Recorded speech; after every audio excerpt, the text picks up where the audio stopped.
There are moments in history when ordinary people are forced to answer extraordinary questions, questions no one expects to face. What would you risk for someone you've never met? Would you open your home, knowing it could cost you your freedom? Would you protect a stranger, if it meant sacrificing your own family? During the darkest years of the Second World War, one family in the quiet Dutch city of Haarlem answered those questions, not with words but with their lives. At a time when Jewish men, women, and children were hunted without mercy and turned away by almost everyone, one household dared to open its doors. Bound by an unshakable faith in Jesus, this modest family constructed a secret room hidden within their home, risking their own freedom and lives to shelter the hopeless. This is the incredible true story of Corrie ten Boom and her courageous family, a family who chose compassion over fear, and who never stopped proclaiming the hope of Christ, even in the darkest days of the Holocaust. Come, let us hear the incredible story of the courageous ten Boom family, who risked everything to show the world what the true love of God looks like in action.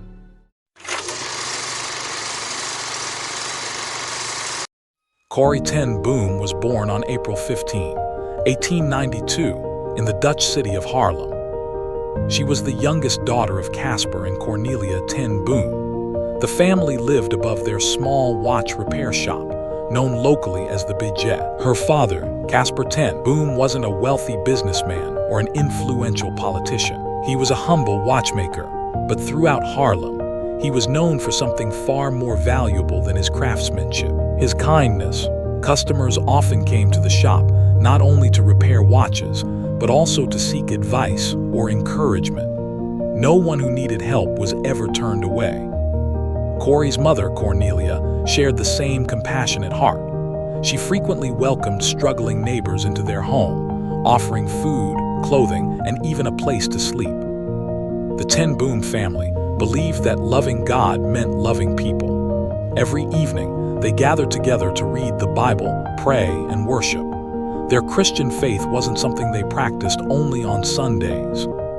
It shaped every decision they made. Corrie never married. Instead, she dedicated herself to caring for her family and working alongside her father in the watch shop. She became the first licensed female watchmaker in the Netherlands. Corrie had two elder sisters and one elder brother. Her older sister, Betsie, had a gentle and deeply compassionate spirit. She loved serving others and believed that no situation was beyond God's ability to bring hope. Her elder brother, Willem, studied theology and became a minister in the Dutch Reformed Church. Next to Willem was her another sister, Nolly ten Boom. Nolly was known for her extreme honesty and matter-of-fact demeanor. While Willem and Nolly married and moved away, Casper lived with his two unmarried daughters, Betsie and Corrie, and his wife, in their home and watchmaking workshop. The ten Boom family belonged to the Protestant Dutch Reformed Church. They regularly opened their home to people who needed help. Their Christian faith was not merely something practiced on Sundays. It shaped the way they treated people. It shaped the way they viewed the poor. It shaped the way they viewed strangers. And it shaped the way they viewed the Jewish people. The ten Booms had a particular love and respect for the Jewish community. Casper had Jewish friends and had shown interest in Jewish religious life even before the war. The family saw the Jewish people not as strangers, but as people made in the image of God. And this would become critically important when the Nazis came to power. On September 1, 1939, Germany invaded Poland. The Second World War had begun. At first, the Netherlands attempted to remain neutral, but on May 10, 1940, German forces invaded the Netherlands. The attack came suddenly. German aircraft crossed the skies. Paratroopers landed. The Dutch army fought back. But after several days of fighting, the Netherlands was occupied by Nazi Germany. The country that had once seemed peaceful was now under foreign control, and slowly, the laws began to change. Because Hitler and the Nazis hated Jews, the Jewish people were forced to register, and Jewish civil servants were dismissed. They were also excluded from parts of public life. Restrictions were placed on their movement, education, businesses, and daily lives.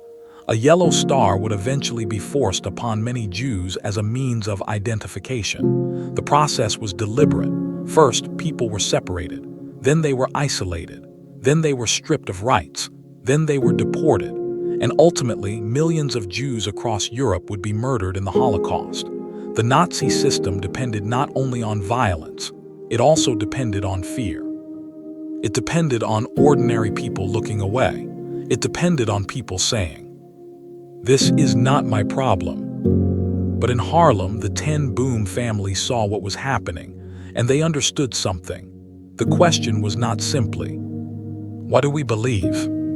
The question was, "What are we going to do?" As persecution intensified, Jewish people began searching for places where they could disappear. Some needed a place to stay for one night. Some needed false identity papers. Some needed food. Some needed transportation to another safe location. Some had nowhere left to go. And gradually, people began coming to the Ten Boom family. At first, the requests were small. Then they became more dangerous. But the Ten Booms began to work with members of the Dutch resistance and a network of safe houses. The watch shop became more than a business. It became a doorway into a secret world, a world of coded messages, false identification papers, underground contacts, secret transportation, and people who could never safely appear in public. The family was now living two lives. By day, they repaired watches. They served customers. They carried on with ordinary business. But behind the scenes, they were helping people escape a system designed to find them, and the danger was growing. Because if the Nazis discovered what the Ten Boom family was doing, the punishment would not be a fine. It would be prison, torture, concentration camps, and death. But the family continued, because for them the issue was not political, it was moral. A person was in danger, and they believed God had placed that person in front of them.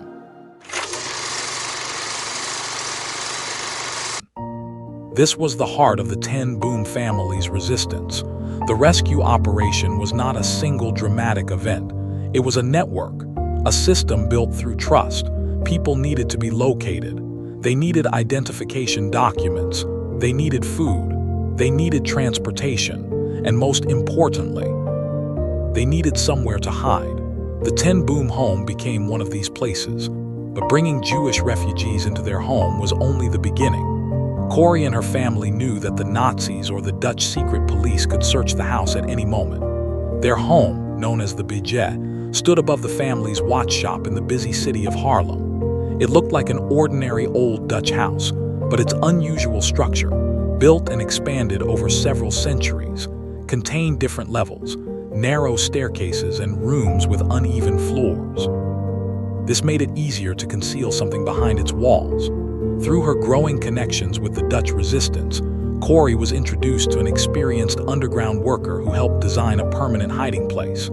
The safest location was Corrie's own bedroom, on the upper floor of the house. Resistance workers secretly brought bricks, tools, and building materials into the home. To avoid attracting attention, the materials had to be carried inside gradually, often hidden in bags or other containers.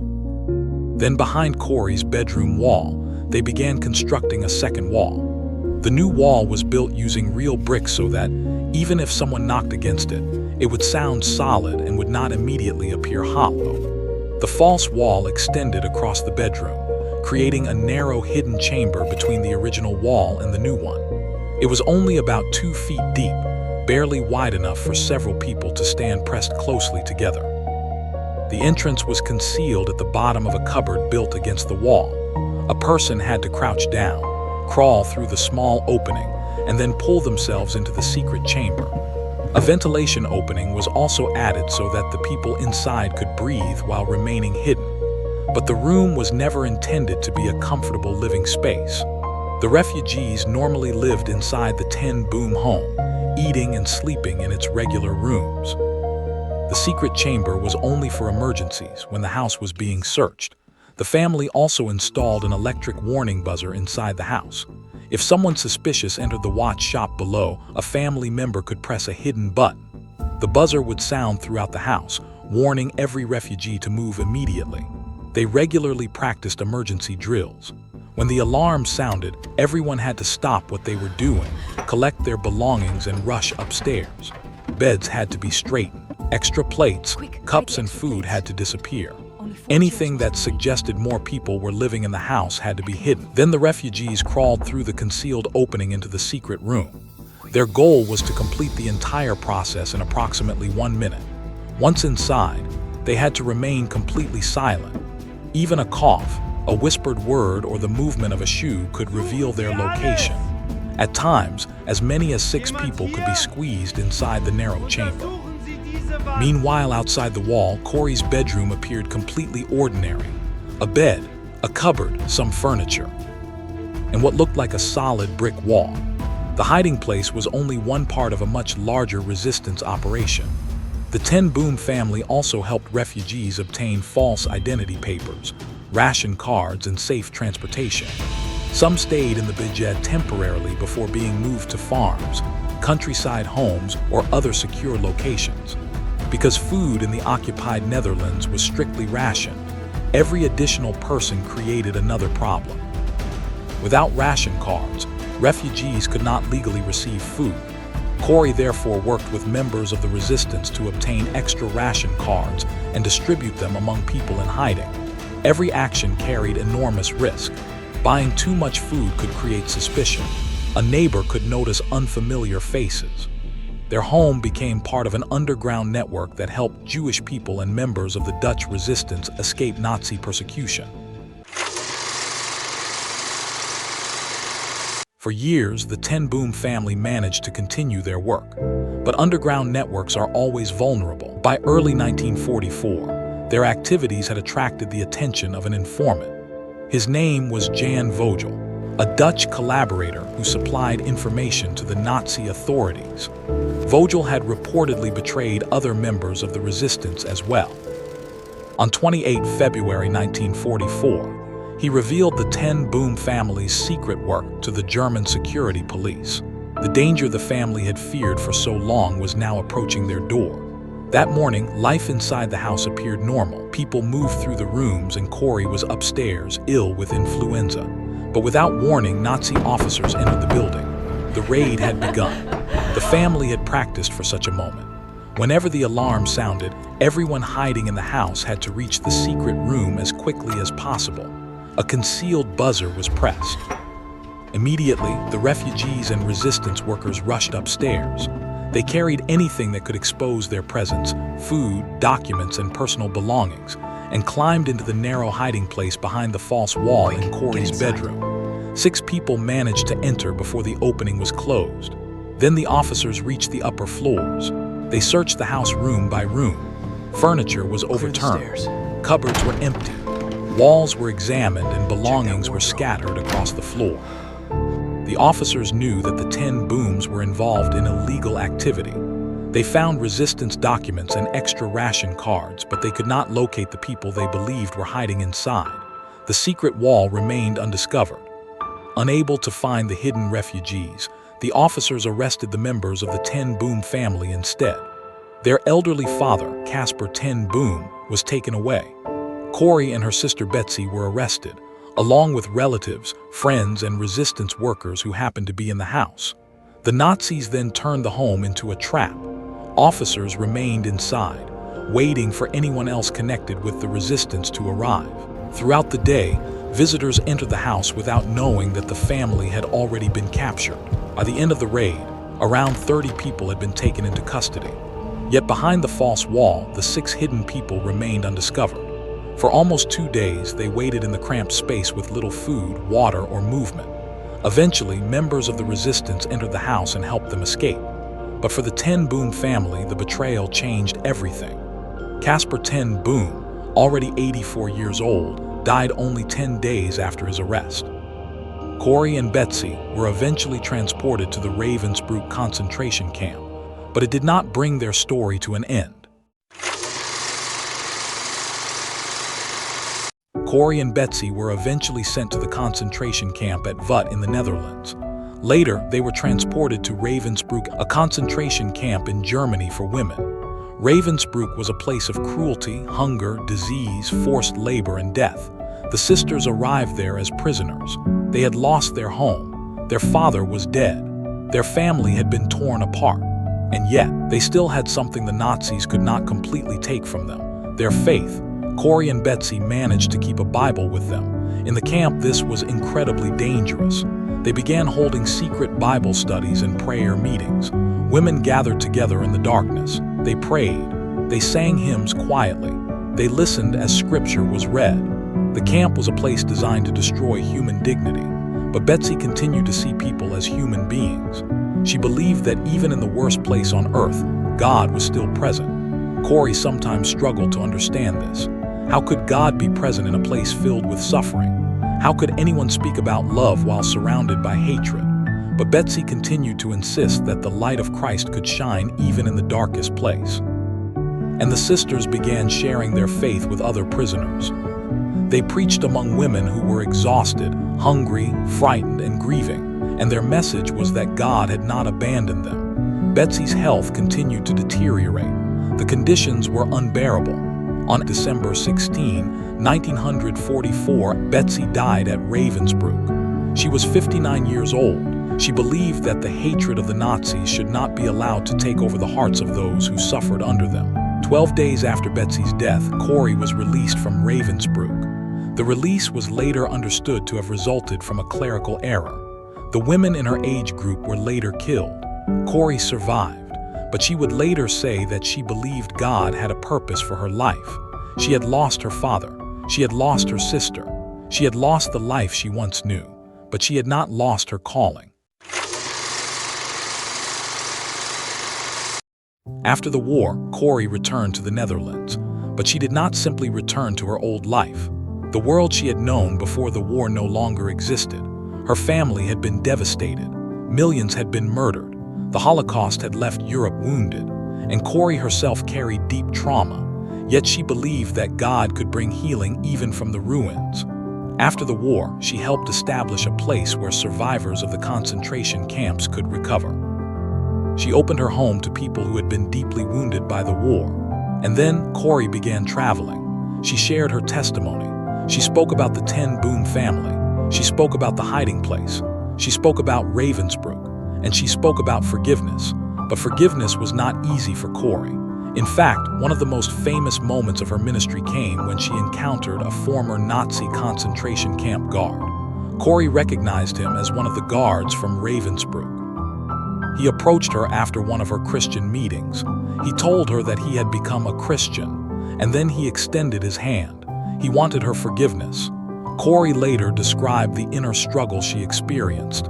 She knew what Christ commanded, but emotionally, she did not feel capable of forgiving him. The memories of the camp returned, the suffering, the humiliation, the death of Betsie, everything was there. She could not simply pretend it had never happened. And yet she believed that forgiveness was not primarily a feeling. It was an act of obedience. She prayed, and then she reached out her hand. She forgave him. This became one of the defining testimonies of her life, not because the evil had been small, but because the evil had been so great. Corrie did not forgive because the past did not matter. She forgave because she believed that the grace of Christ was greater than the hatred that had tried to destroy her. She often shared a message that became associated with her ministry. There is no pit so deep that God's love is not deeper still.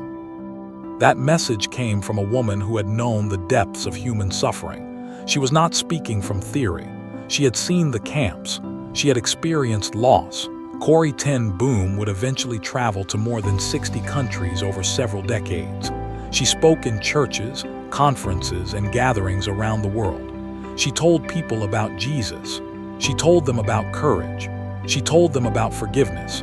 And she told them that faith was not the absence of suffering. Faith was trusting God even when we do not understand everything. The story of Corrie ten Boom became known around the world through her book, The Hiding Place. The book introduced millions of people to the story of the Ten Boom family. It brought attention to the courage of people who resisted Nazi persecution, and it preserved the memory of those who had been hunted, hidden, rescued, imprisoned, and killed. But the true legacy of Corrie ten Boom is larger than a book. Her legacy is a question. What do we do when evil becomes normal?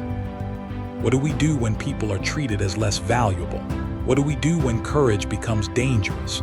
The Ten Boom family teaches us that courage does not always look dramatic. Sometimes courage looks like opening a door. Sometimes courage looks like hiding a stranger. Sometimes courage looks like quietly sharing a Bible in a prison camp. Sometimes courage looks like refusing to hate. And sometimes courage looks like forgiving. The Ten Boom family also reminds us that faith is not simply words. Their faith became action. They did not only say that every person was created in the image of God. They risked their lives because they believed it. They did not only speak about loving their neighbors. They welcomed people into their home. They did not only preach about trusting God. They trusted Him when their family was arrested, when their father died, when Betsie died. But their faith was not based on the promise that suffering would never come. It was based on the belief that suffering would not have the final word. Corrie Ten Boom died on April 15, 1983, her 91st birthday. But the message of her life continues.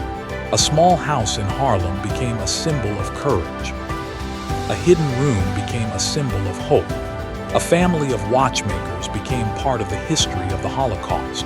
And one Christian woman who had every reason to live in bitterness spent the final decades of her life proclaiming the message of forgiveness. This was the story of Corrie Ten Boom and her family, a family who opened their home, a family who risked everything, a family who chose faith over fear, and a family whose legacy continues to remind the world. There is no pit so deep that God's love is not deeper still. I hope you enjoyed this video and found it encouraging. Our mission is to inspire hearts and point people to the truth and the life found in Christ Jesus. If this video blessed you, please consider subscribing to the channel so you don't miss more stories, testimonies, and faith-building content. And if you think someone else would be encouraged by this message, don't forget to like, share, and subscribe. Thank you for watching, and God bless you.